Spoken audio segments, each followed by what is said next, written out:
So, once upon a time, there was a fat, naive hen and a wiry, hungry, greedy fox. Every night, the fox would sneak up into the barn to try to eat the hen. And every night the hen would fly up into the rafters, away from the reaches of the hungry fox. The fox would get frustrated and run around and round and round in circles. But the hen would just sit there, perfectly still, looking down on the fox. One night, the fox got so frustrated that he ran round and round and round in tighter circles. And as the hen watched, keeping perfectly still, she got dizzy, fell from the rafters, and was dinner for the fox. Now, I tell you that story because there's an interesting question within it. Why did the hen fall down from the rafters? I make a point of saying that the hen is perfectly still. It's not because the hen's head is going round and round and round that the hen gets dizzy. It's something much more interesting to do with cognitive science and to do with play. That's what I'm going to talk about this morning. Happy? Very happy. Good. So common coding theory is a cognitive science theory that explains why the hen fell from the rafters. The idea is this. When you do something, parts of your brain fire up, parts of your body fire up. Let's say you're taking a serve in tennis. All different systems of your body and your brain fire up to enable you to do the serve. If you just imagine doing that serve, and professional tennis players will do this, and they find they get better at serving just by imagining serving. It isn't just the brain that's firing up. It isn't just the brain laying down pathways and practicing serving. It's the whole body. So you find that if you measure somebody's body when they're imagining serving, you get these micro muscle movements, you get ideomotor response, up to the point of almost doing it, but not quite. Yeah? If you watch somebody serving, even more powerfully, if you watch videos of yourself serving, you will get the same firing up. Mirror neurons in the brain fire up. You copy what that other person is doing. Your body fires up. Your body tries to mimic, on a certain level, what's happening. This is why spectator sport and pornography is so effective. I chose to use an example from sport this morning.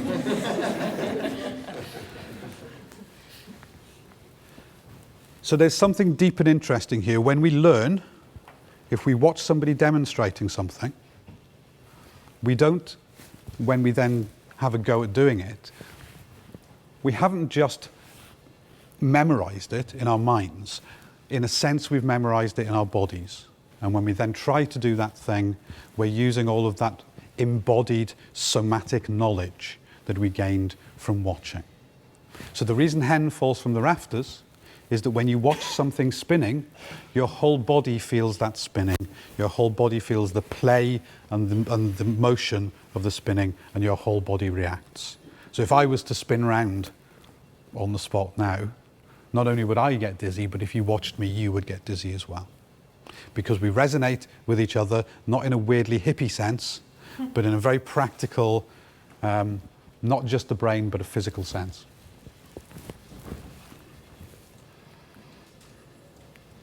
So this has important implications for play. This is one of, there are certain things you'd love to do in life, and you really shouldn't do them. And one of them is, I'd love to do play wrestling with polar bears. And I know I wouldn't survive it, but it looks like such great fun. So this is two young polar bears play fighting. Play fighting as a social activity is really quite a high-level activity. Hmm? If I was to playfully bite you, there's a high level of understanding that needs to happen for you to understand that I'm not really biting you. For me to bite you playfully, I need to understand that you have a mind that understands that I have a mind, and and your mind understands that my mind understands that you have a mind. We have to be at that level, or we don't understand lies. So there's a great book called The Origin of Animal Play that raises this question. Is all language, is all play based initially in a social lie? If you can't lie, there's no way to play. So one of the fundamentals of social play is pretense, pretending, and lying.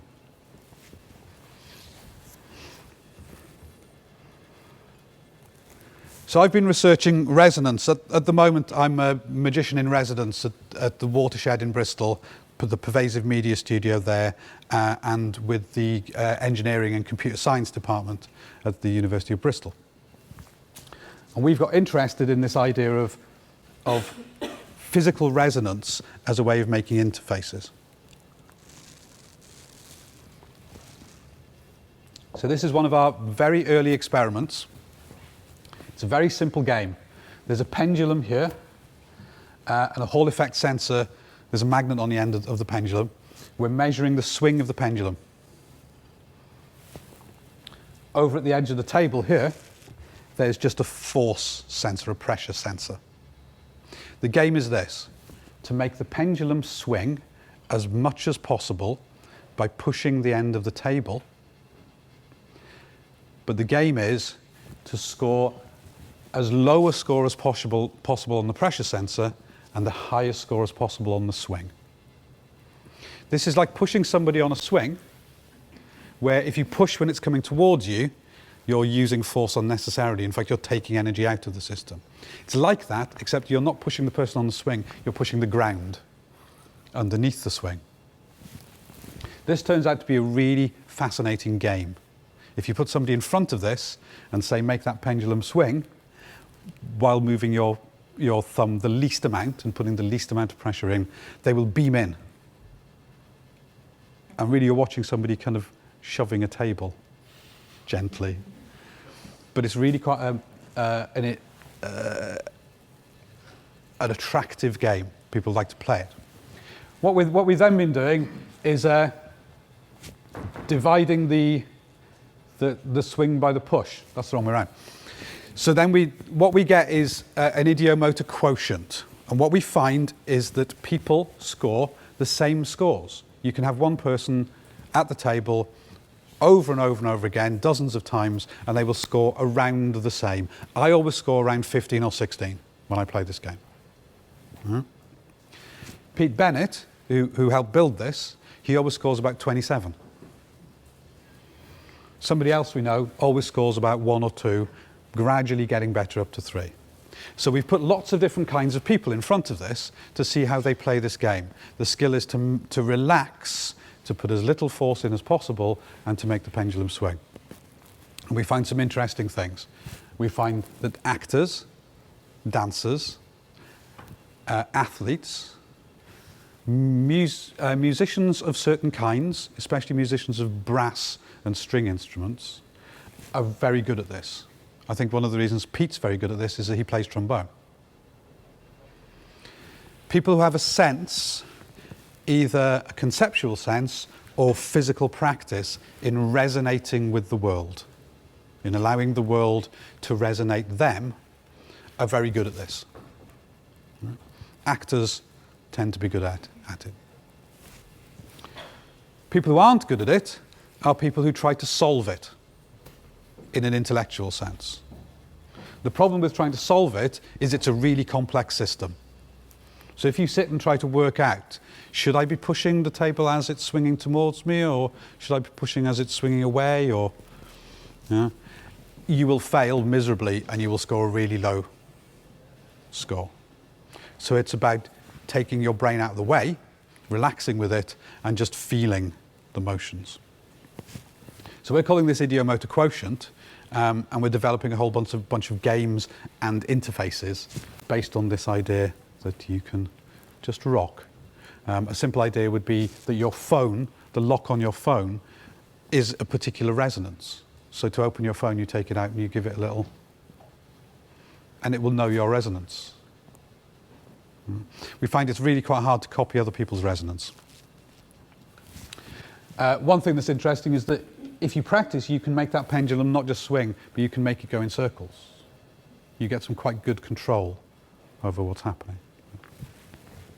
I don't have this with me, but what I do have, no expense spared, is a whole bunch of pendulums. So we're going to play with pendulums. Does everybody have one? Yes. Good. So the way to get ideomotor response working very well is to hold your pendulum so it dangles in front of you. Look at the very tip of the pendulum. If it's spinning like mine, just let it settle. Look at the very tip of the pendulum and imagine that the pendulum is swinging back and forth. Doesn't matter which way you imagine, but just imagine. Keep your hand still so that you're sure that you're not doing it deliberately with your hand. But if you can imagine very clearly in your mind just moving the pendulum will move. Some of you have got that working already. And you will get this quite interesting. You're not doing that deliberately, are you? You're just thinking of it. So you'll be able to make the pendulum move just with minute muscle movements of your hand. And you will get this eerie feeling, which will either feel like I'm just thinking of it moving and yet it's moving, or you may get a feeling that something is operating through you. This is why the Victorians loved pendulums, because it felt like you were contacting something from the spirit world or some other that would be operating through you. Maybe there are spirits operating, I don't know. I do know ideomotor response works.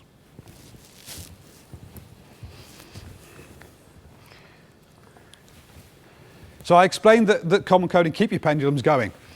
I explained that if you watch something moving, you will get a resonance. And if you relax and let this happen, like the athletes are doing with that game, like the musicians are doing with their instruments, we can get some more swinging happening.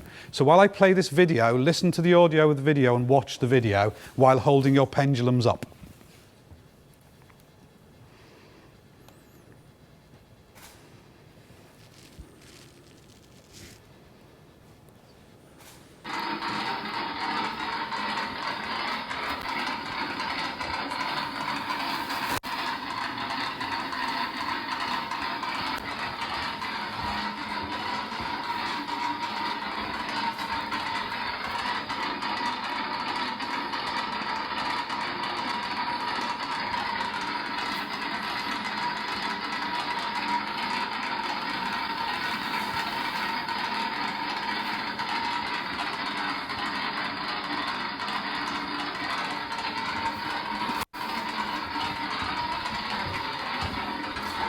Okay, some of you have got that going really well. Not so good. A little.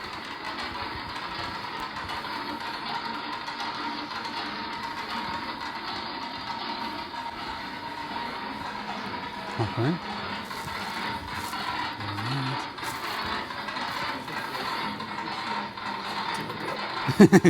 Deliberate. Okay.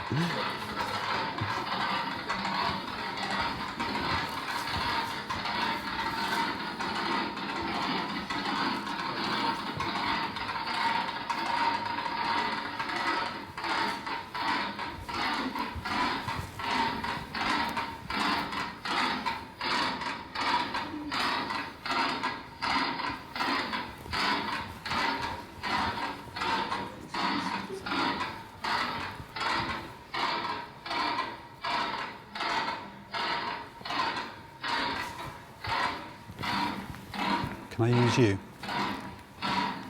Onto the table. Can I use you? Can you come up to the table? Thank you. I'm doing that because I'm looking for people who are good at this. Can I use you? Could you take a stand just behind one of those plates?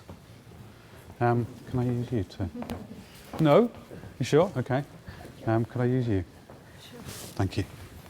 You don't need your pendulums. Put them away.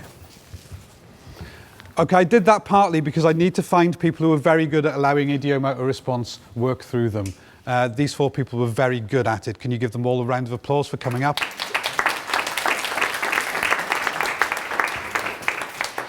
Okay, so we're going to play a game.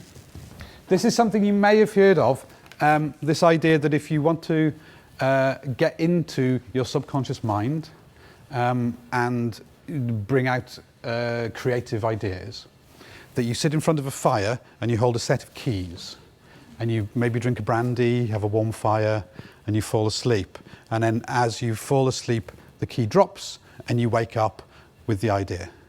Often attributed to Einstein, sometimes to Edison. It was neither of these people. It was Dali. Salvador Dali invented this idea. Salvador Dali said, you sit in a bony armchair of Spanish design, anoint your wrists with oil of aspic, and you hold a heavy key above a dinner plate. And then you wait, and you wait until you just drift off and you have a sense of your soul and sleep arising through your soul like anise through a sugar lump. So a quick thing, could you try your key in this lock?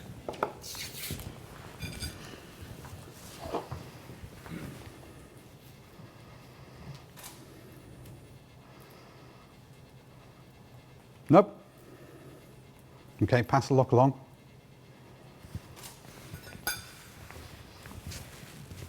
Keep doing that until you find the key that opens the lock.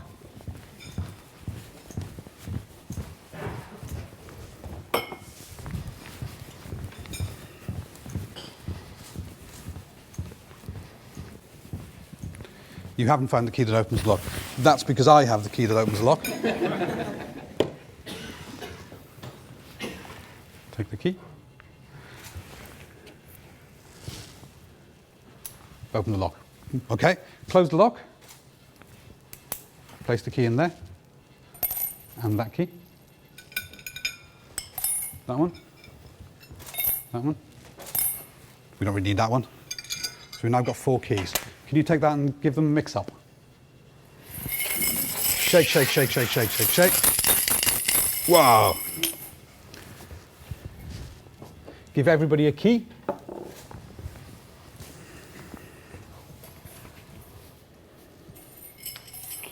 So there was some research last year in Canada where they did an experiment with people. They gave them multiple choice questions. Sorry, not multiple choice, yes or no choice questions. They asked them, which of those questions did you not know the answer to, that you just guessed at?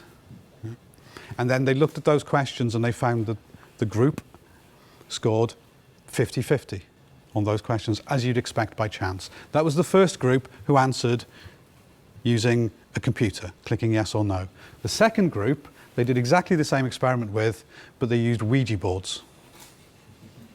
That group scored 65%, which demonstrates either that the spirits do exist and they like doing quizzes, but they're only 15% better than we are, or we have this ability when we allow our subconscious to make decisions to tap into something that knowledge that we don't think we know. So you don't think you know which key is which, but my suggestion is that you do. So we're going to do Dali's experiment. If you can just hold your key very lightly above your plate, close your eyes, and just relax. One of you will drop the key. When you hear the key drop, if you haven't dropped the key, just keep a tight hold of yours, and we wait as long as it takes. Go.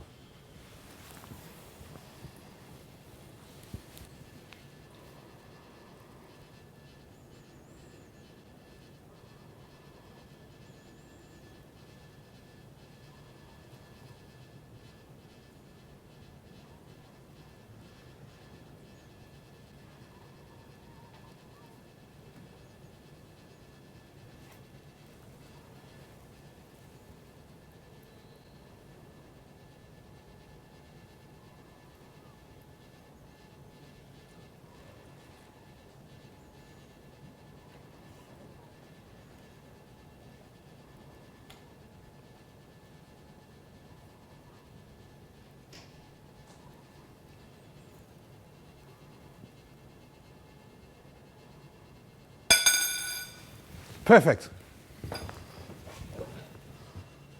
Take a seat. Big round of applause. Not you. So we may have a winner. Can I get your name, Angie? Angie? Yeah. Don't give me the key. So Angie's never done this before. If she gets it wrong, give her a huge round of applause for trying. If she gets it right, give her an even bigger round of applause for getting it right. This is theatre. Take the key, hold it up, the lock, hold it up high. Hold it high, insert it in, turn it. If it opens, you get a huge round of applause. Go.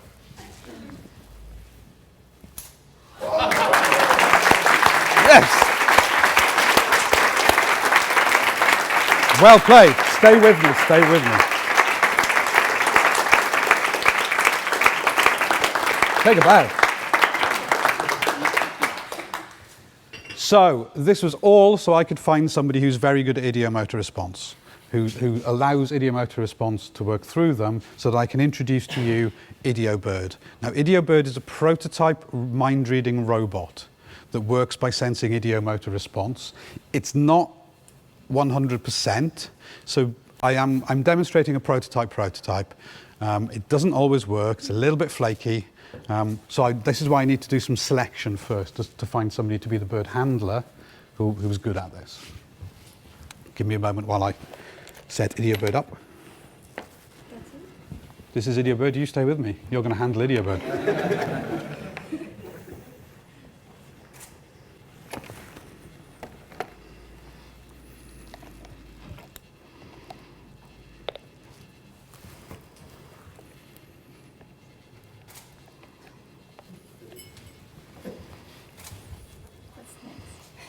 Cool. So if you wrap your hand around it, I want your 2 fingers on these contacts. If you lick your fingers slightly, it doesn't hurt too much. So teasing you. Yeah, there we go. Okay, now hold. Keep a good grip on IdeoBird. Now IdeoBird works the same way as a pendulum, so we need to calibrate. So if you imagine IdeoBird just nodding, and just imagine in your mind, don't make IdeoBird nod deliberately, but just imagine IdeoBird nodding ever so slightly. Do it with your eyes open.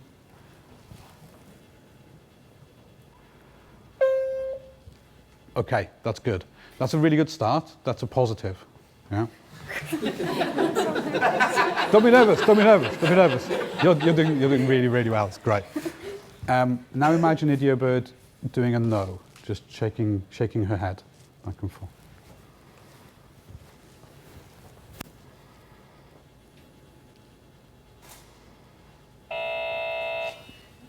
Brilliant. Okay, we're calibrated. Do you have an object that I could use? Could we use this? Perfect. Okay, so we want to see if IdeoBird can recognize objects that are yours. So if you hold IdeoBird over that object, maybe about this far, and just think, this is mine.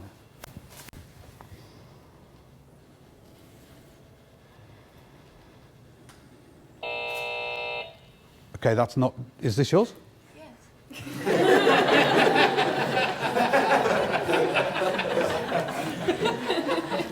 Was this a gift? Yes. Ah, okay. Think that it's definitely yours. Even though it came from somebody else as a gift, think of it that it's definitely yours, yeah? And do it again.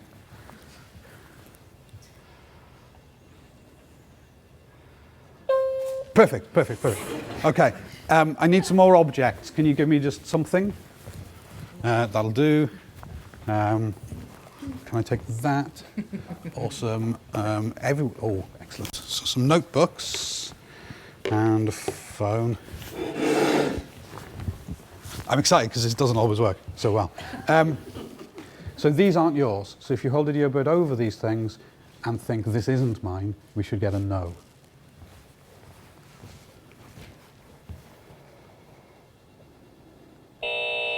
Brilliant. Try this.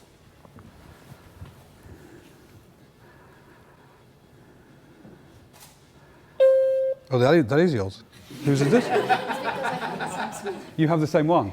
Ah, okay. Does yours have Media Lab on it? Okay. Think of the Media Lab thing. Think it's definitely not yours.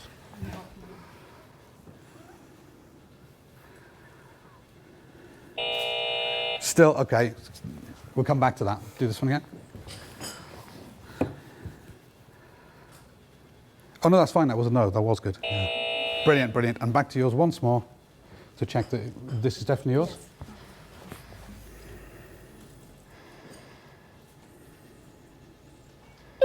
Brilliant, brilliant, brilliant. Okay. Last experiment with IdeoBird.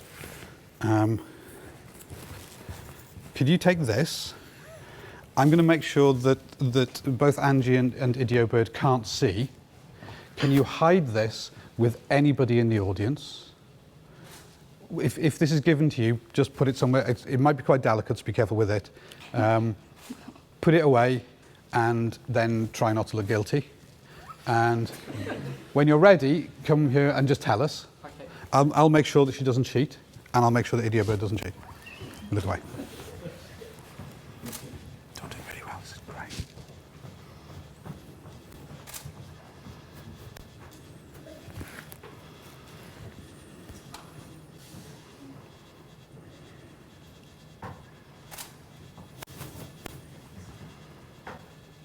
Stop trying to listen to where it's going. Are you trying to listen to where it's going? Stop doing that. It's cheating.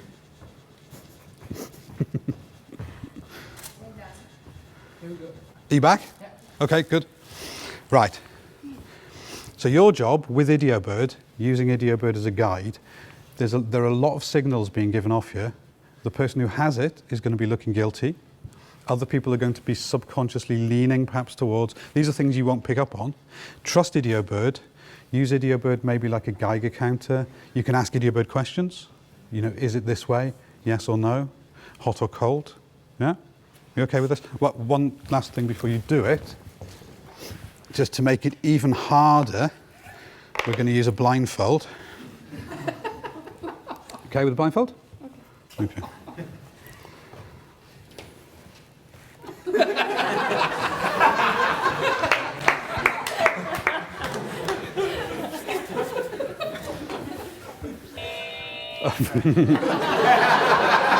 IdeoBird's not happy.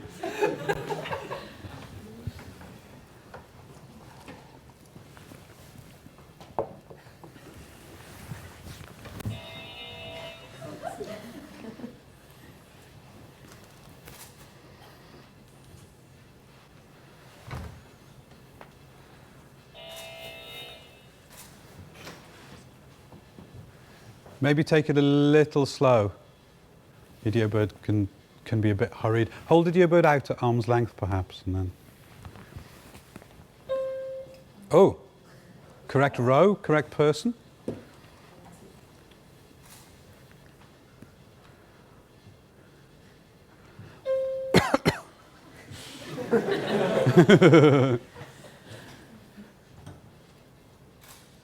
Remember, all IdeoBird can say is yes or no.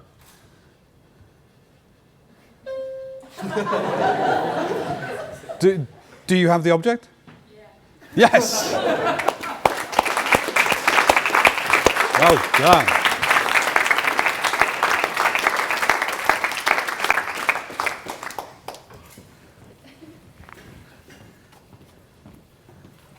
Thank you.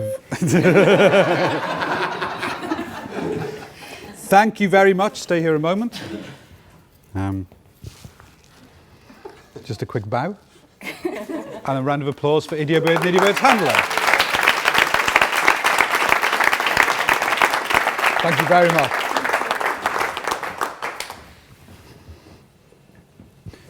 The end. Thank you.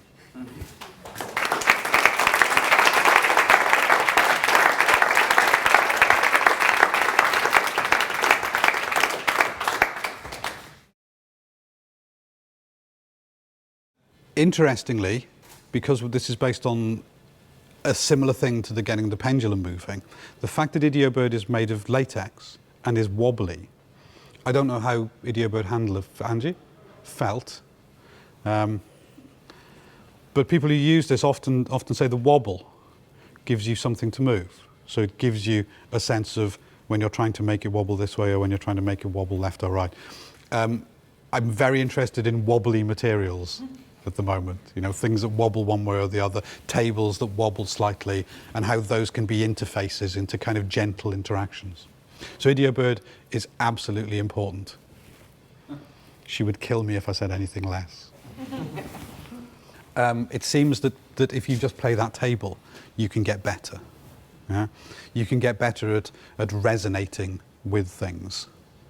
You can get better at using pendulums. I mean, to be clear, I don't think there's anything supernatural about pendulums at all. I don't think you can find hidden oil with pendulums unless you're working on a body of knowledge about where oil might be. One of the big uses of pendulums still is sexing chickens, because it's very hard with a baby chick to tell whether the chick is male or female. Yeah? And you find that people who do this professionally use pendulums right across the Midwest of America, for instance. Take the pendulums away from them and they can't do it. Mm-hmm. But it's not, I don't think it's a pendulum doing it. I think it's they're getting into some kind of knowledge that they have. I think there's an interesting question about how we ask ourselves questions. Yeah. I'll ask you a question. How many of you toss a coin to make decisions? Yeah? You know, even in a playful way. Yeah. I know somebody who recently, he was buying a house and it was down to 2 houses and he tossed a coin on the house. And I was like, whoa. How many, that's a big one. How many of you listen to what the coin says? Okay, some people. There's a whole bunch of people who toss coins, but you don't listen to what the coin says. Is this what you sometimes do? You don't know how you feel about something, so you toss a coin to make the decision, and the coin lands and you go, oh. And you go, oh, I know what I think now. I know what I feel. Or you go, yes. And it tells you what you feel. Because you can't know what you feel about something until you've made the decision. So the coin is like a playful way of making the decision in order to interrogate your own emotions. Why can't we just ask ourselves? Why can't we just ask ourselves what we feel? Because we are strangers to ourselves. You know, so things like pendulums and coins are ways of interrogating ourselves. Playfully. Yeah, the work with sport coaches came out of an odd question I had as a magician, because I noticed that in lots of sports that deception happens, physical deception happens. And some people are very good at this, some people aren't. So I naively thought that there was a way of training this that sports coaches used. So I went and talked to sports coaches and said, how do you do this? And they said, we don't. We just think of it as natural talent, because we don't think it's possible to train people to be deceptive. And I went, I'm a magician. We've been doing this for like 4,000 years. Of course you can. An example, though, that is it's more about how you accidentally deceive yourself, is an understanding of how vision works. So I was working with Huddersfield Giants, the rugby team, and we found that there was a young player, Rob, who was so keen to be looking everywhere and not missing anything that he was saccading a lot. So if you follow an object around, if I move an object like this, you use tracking vision because it's not predictable, so you'll keep watching it. But if I move an object in a straight line, you'll start predicting where it's going and your eyes will jump. Or if I throw an object, in order to catch, well caught, your eyes will jump in order to catch it. Yeah? But when your eyes jump, when your eyes saccade, you are blind. Yeah? This amazed me when I first heard this. If you look in a mirror, look in one eye and then look in the other eye, back and forth, you can't see your own eyes move. I was in front of a mirror for like an hour going, and it's a fascinating thing, and I found that sport coaches don't know. So if you're on the field of play and you're looking around all over the place, you're giving yourself momentary blindness. Yeah? So that you know, when you go, oh, the ref's blind, maybe the ref was blind at that moment because he saccaded. Yeah? So what we had to do was train Rob in how to not saccade all the time. And there's something that magicians use when we watch other magicians in order not to be fooled, which I call soft looking. Martial artists are kind of good at this, not being fooled by your peripheral vision. And there's an instinct, a mechanism, that something in your peripheral vision will, you have to look at it. You have to train yourself against that. You have to work against your instinct, trust your peripheral vision, and not always be looking at everything in the field of vision. And the way that we found of training Rob to do that was to teach him some magic tricks that involve using saccades. If this little thing that I did with sugar lumps earlier on, there's a moment in that where I'm using the fact that you're momentarily blind because you're saccading to make that. So my timing on that trick uses saccading vision. That's one example. There are many more. I find women are better at idiomatic response. Yeah. You know why is that? Men are just uptight. I kind of genuinely think that. Men are much more likely to go, this isn't going to work on me because I'm not susceptible to things. But that's true of magic in general, that men are much more likely to see magic as a challenge. That it's like, you're not going to get me, monkey boy. Whereas women just go, you're just doing stupid tricks, go and entertain me then. I'm stereotyping broadly, but I'm not the only magician in residence at the Watershed at the moment. There's another guy, Kieran, who's taking a different thing to me. What Kieran's research is all about is what happens if you take magicians, who are often very good at making stuff, and you introduce them to the maker movement. And you put those two groups together. So we're having the world's first magic hack in about a month or so. A bunch of magicians, a bunch of techies, hacking stuff to make magical things. The question of how I got to do this is a fairly convoluted one. I can't do that quickly. My background's quite mixed. I began as performing as a stand-up poet, doing my own poetry. But then, and I was like thrown out of school, and then tried to do A-levels and was thrown out of A-levels because I was just bad. And so I made a living doing things like telephone tarot reading, for instance, for a while, and doing magic as a kind of way of supplementing my income a bit. I kind of paid my way through college doing that. I have no belief in tarot either, by the way. It was the 8 at night till 2 in the morning tarot lines. Is that what they called it back then? Downstairs for me was the sex lines. It was like the hetero sex lines, and then the floor below was the gay sex lines. Where a friend I know who did that said, I spent most of my time with my fingers in my mouth. Sorry for that image. One of the reasons I like working with the research department in Bristol at the moment is that they're really focused on trying to solve problems that have never been asked before, with not necessarily any commercial outcome. So they basically work by going, has anybody ever done this before? No. Let's see if we can hack it really quickly and cheaply to see if it works, and then write a paper about it, and then move on. Right? And they need to work like that. If you try to make them too commercially focused, it bogs them down. They're too fleet of foot to slow them down like that. Their head of department, however, will be going, maybe commercialise those things. But I think resonance-based interfaces is too early an idea. We've just started exploring them.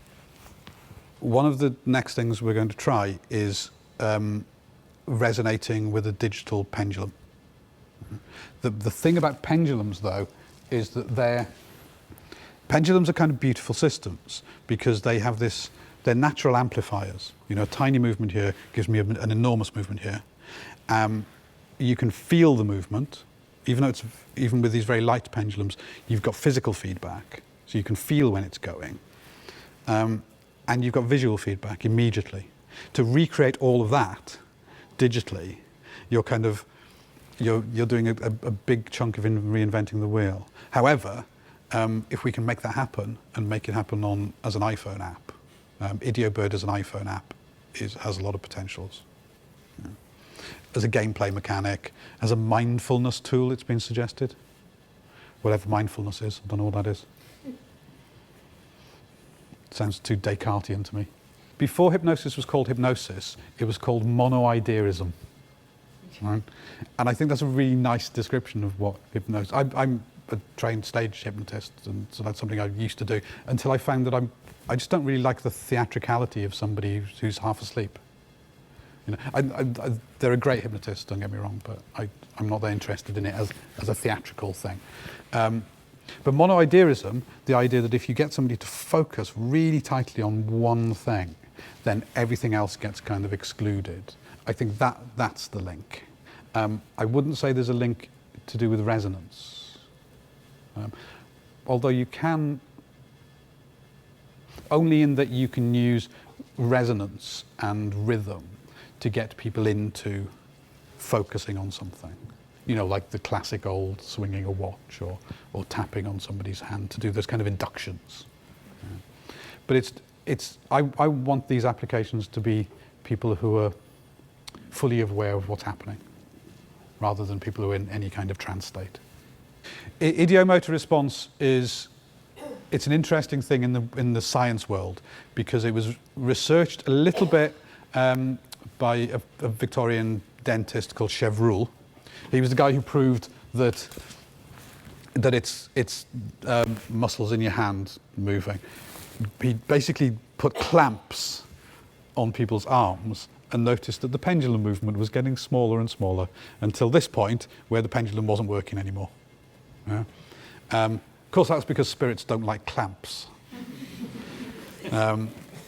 But he was the first guy to investigate the muscle movement aspect of it.